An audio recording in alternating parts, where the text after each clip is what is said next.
when many of these French chic or other ladies were saying this is not elegant and that is not elegant, very often gentlemen find them not elegant. For example, Mademoiselle Spence. Real Masani, how do you do? Some of you ladies requested a part 2 for the world's most elegant evening shoe, a shoe you didn't expect.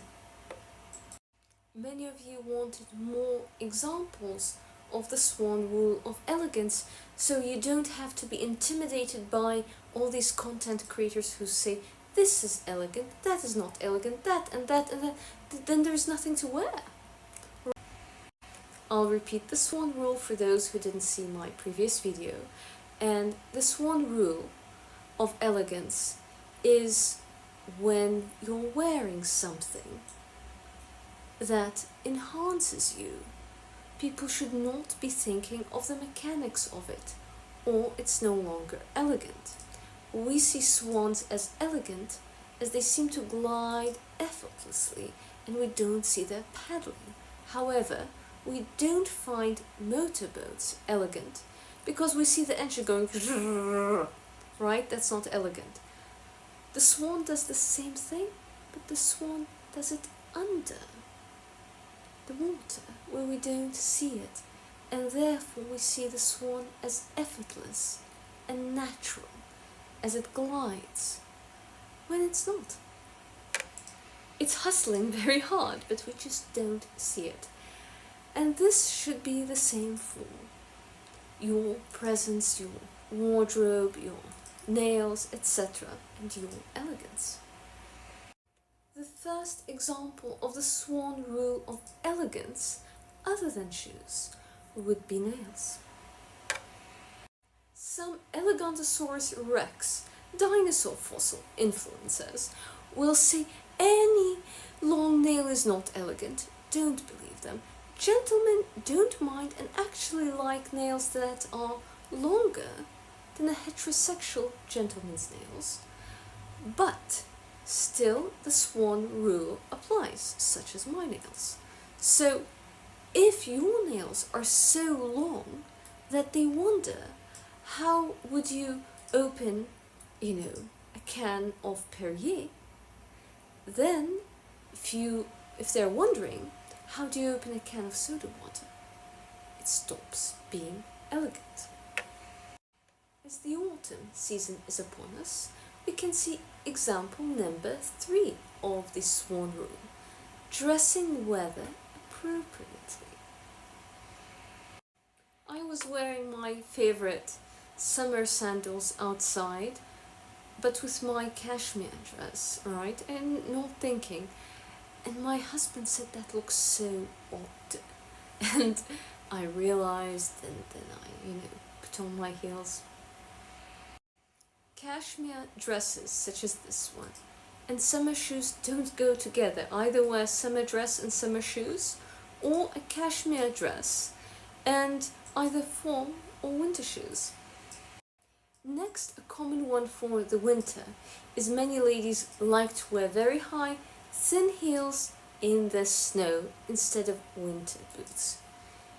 That's not elegant. I know winter boots might not be the most beautiful thing in the world, but then you get to change them indoors. If you're going by car, you can wear leather boots with a heel that are more elegant, and then you can change them. But if you're going in the snow in high heels, you look like you're trying too hard to be sexy and look desperate. Don't do that. In the winter, have an elegant bag for your boots and change your boots into heels. The next example of the Swan Rule for the fall is many ladies, when it gets cold at night, to go out, will wear short mini skirts and cleavage all out. No gentleman finds it sexy. They're wondering if they froze off their ovaries and if they froze off their bosoms. Gentlemen are wondering if you're getting a medical condition from frostbite from how cold it is.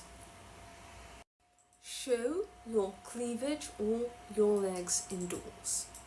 If you want to attract gentlemen outside, wear a bright colored coat and long hair and look appropriate for the weather.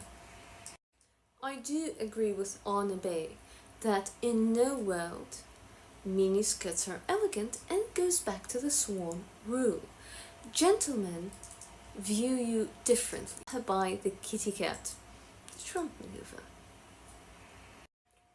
In a way, it's gross and terrifying that when you have a miniskirt, that is the exact thought of all the gentlemen on the street when you wear it. It's gross, right? And they also think that all the other gentlemen are thinking the same thing. You know, it's not elegant. The shortest elegant length skirt is touching right above the knee, because when you sit down it will right up a little higher, so it should be right touching the knee. Right above the knee is the, at most 1 inch above that is the shortest elegant length.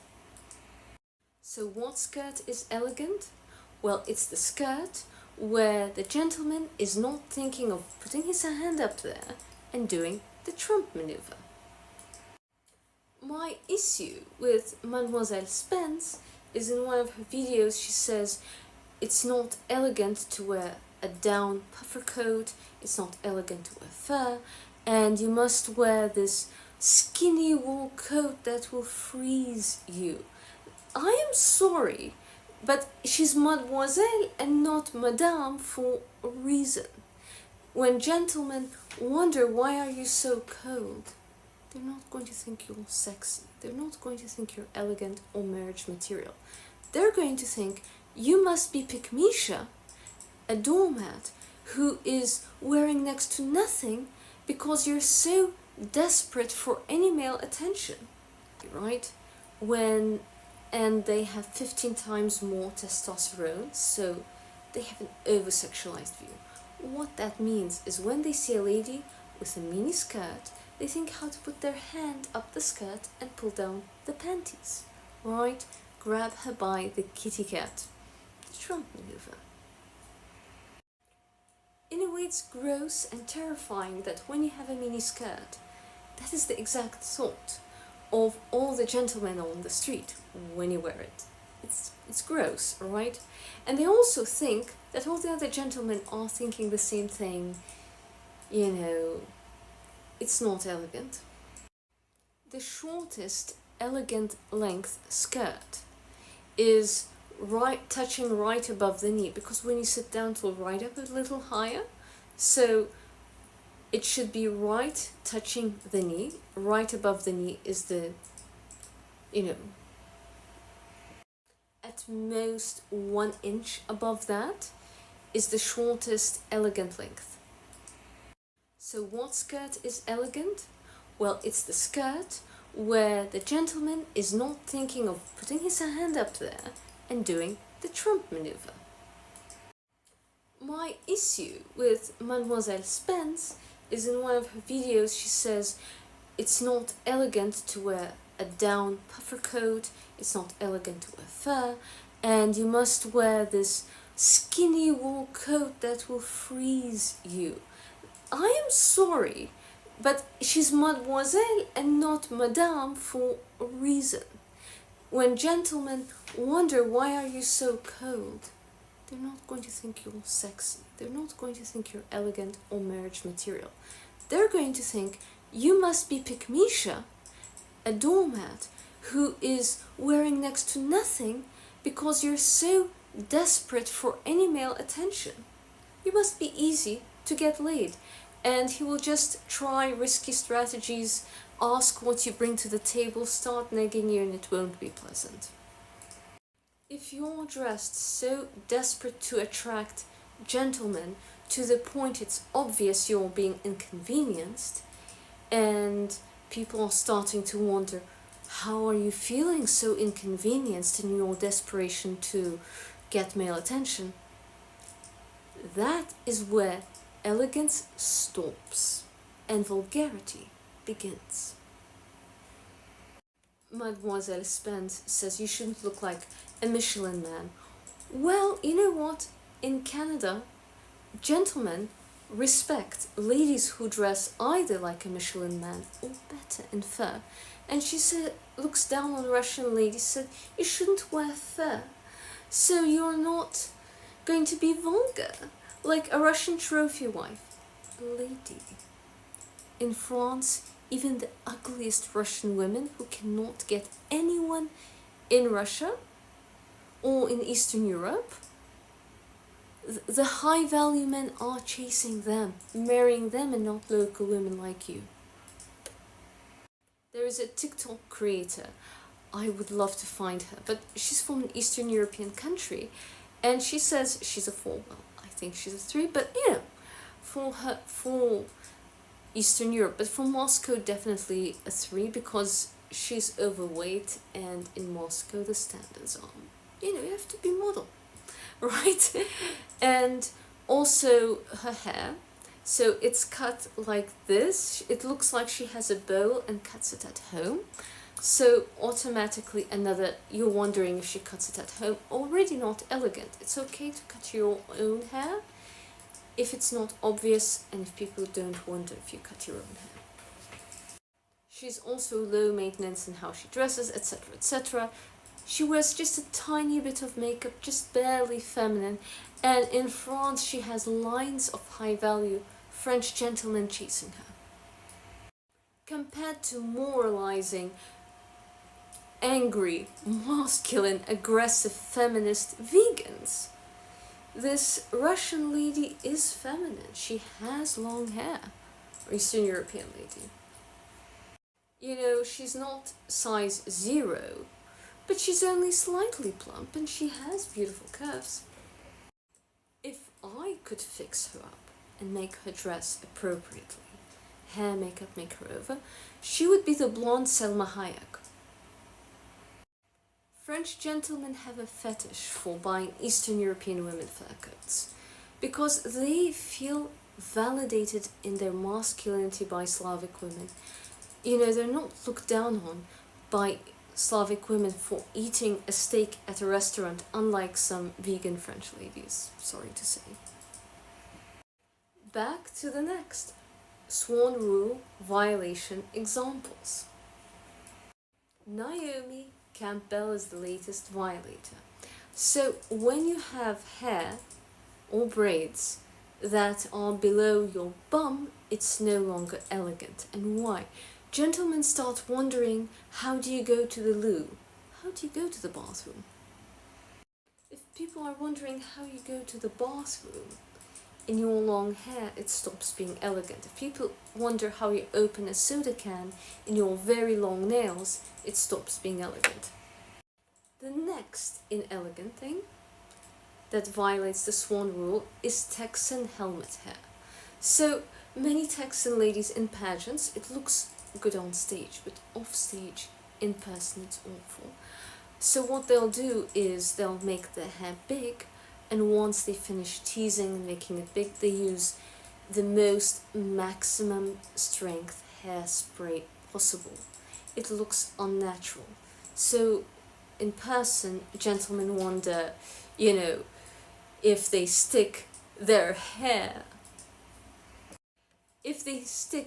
finger in her hair, they wonder, will the hair fall apart, or will they be unable to get their finger out of that helmet hair and it will get stuck?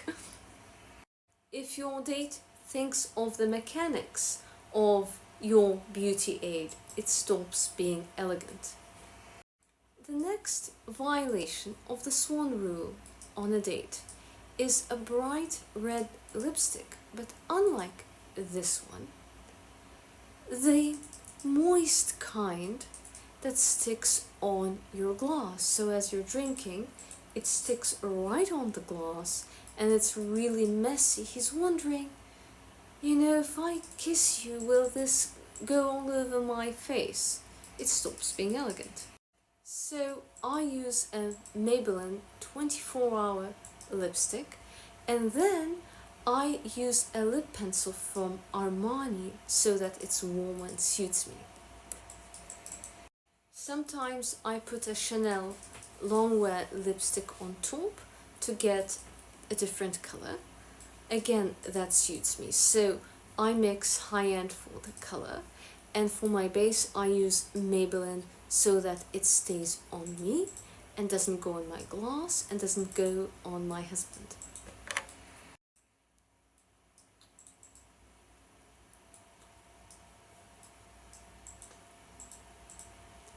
That is the sort of lipstick you should have.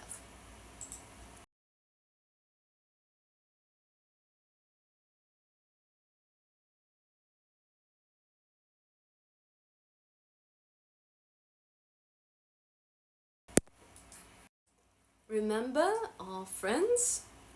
Next, of course, are false lashes that people can see. Also, if you do have false lashes, always remember to have a false lash pen. If your lash opens a bit, that's it. It stops being elegant. So the moment, I use duo glue, but the moment your glue opens a little bit, rush to the ladies' room and fix the glue. The moment it's obvious that it's not your natural lashes, it stops being elegant. My lashes are by Ardell. In fashion and modeling, those are very popular because they look natural. I use the natural look or the bare minimum ones they have. When I'm not filming, I often just put extra coats of mascara.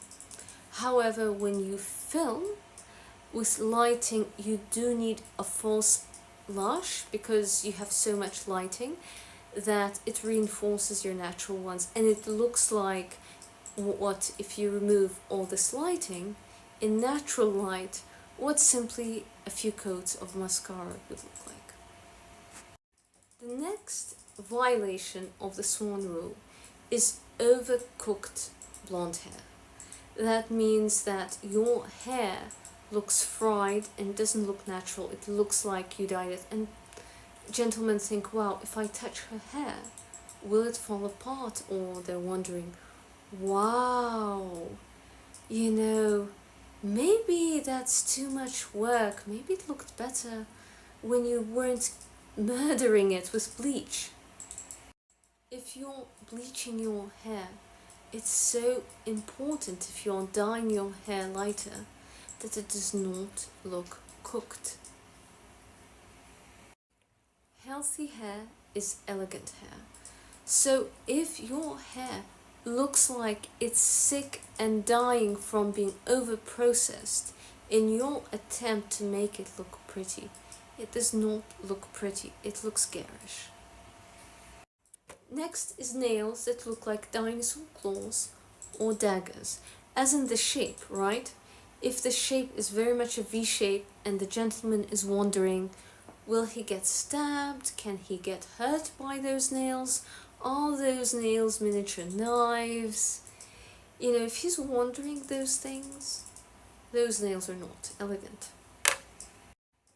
If you have the sort of earrings that leave a big hole, they might have a punk look, but then the gentleman is wondering, how did they make this hole in your ear and this sort of a thing?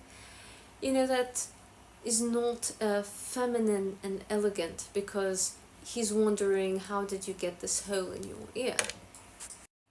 A lot of unorthodox earrings that they're wondering, was it painful? Don't do that. Tattoos are not elegant on ladies because gentlemen will be wondering, ooh, was that painful for this young dainty lady to have this tattoo? And it just makes them think, and then when they think, it stops being natural, it stops being you, it stops flowing and stops being feminine and elegant. The ability to tough out pain is masculine, although we women can tough out more pain in childbirth. You know, we should be volunteering, look how strong we are, and then we'll be carrying everything. Next in elegance is obvious plastic surgery, right? I had my chin done, it looks natural. I had my lips done, and they look larger because I overdraw them as well. People think I have more work done than I actually do because of this gua sha, and I regularly sculpt my face with it daily, and it makes a difference. A drop of water every day can create a Grand Canyon.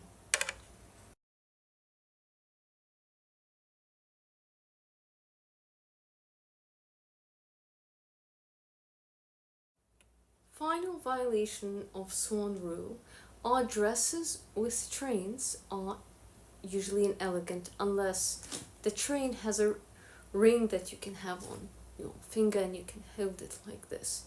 However, if you are always having to fuss over your train hoping no one steps on it at a reception, at a gala, at an event, or at dinner, you're fussing and hoping no one steps over your train, it stops being elegant because you're drawing attention to the mechanics of your dress. If you're above a certain cup size, like a C or D, and you don't have a corset or proper support, and you have a tube top dress, and you're always if you're always adjusting your dress like that, that's not elegant.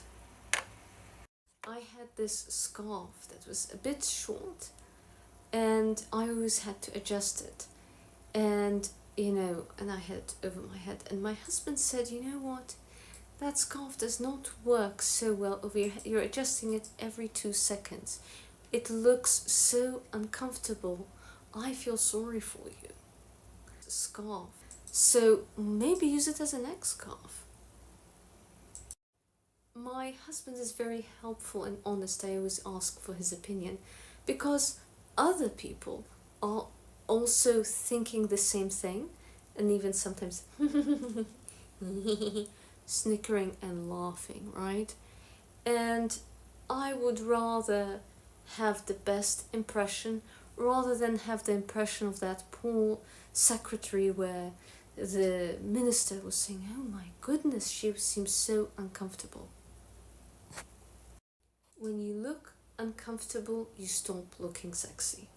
And here is my final example, is when you have very expensive designer purses and you're a young lady and they're wondering, where did the young lady get such a purse, right? Or those really fancy vacations, thinking, where did the young lady have the money to go there? Or how many boyfriends does she have? Does she have a sponsor? And even if you're older, when it comes to very expensive purses, so one of my clients, she got herself either Chanel or Dior calfskin purse, and she said, it's very difficult because on dates she's really scared to scratch it with anything, and she said, it's not elegant. So I told her in Italy to go and get herself a well-crafted Italian leather purse of high quality, and she said she found one that had a design that looked expensive, that looked like a very high-end designer purse, and the quality was actually better, but it was only something like $100 purse, so only $100, something of that, like that. It was a dupe and not a fake, a dupe of a well-known design, but heterosexual gentlemen won't notice, women do. So she said it worked much better than her real lambskin designer bag that she's so afraid anything happens to. Her first designer bag she bought, she said it's her baby, right? It's her achievement from her work that she could finally buy it. But it's literally like her baby, right? And she fusses over it because of the very delicate calfskin material. like a baby. And so she says, you know, she didn't like doing that, or the reaction, oh, don't touch my purse, right? She says that, you know, feels like it destroys the purpose of the purse being bougie, but then you're afraid anything happens to it, instead of being nonchalant, oh, this is my Chanel, whatever. But in her case, don't touch my Chanel, oh my goodness, what if it gets scratched? She found wearing a quality Italian dupe and actually having Chanel earrings instead worked so much better, because she could be nonchalant, not worry about her logo carrying earrings, and her bag had no logo. It was Italian leather and quality, and she felt that not fussing over her bag, but rather wearing the quality Italian bag nonchalantly was much more elegant, because she was not worried and fussing over a delicate bag. Please like or hate, share and subscribe. It really helps promote my channel. And please do comment which example you liked the most, or if you had an example that I didn't cover. Subscribe to my channel, because sometimes I have extra bonus videos, and that's the only way you get notified about them. Ciao! Not a single thing to do. She went pecking all around when she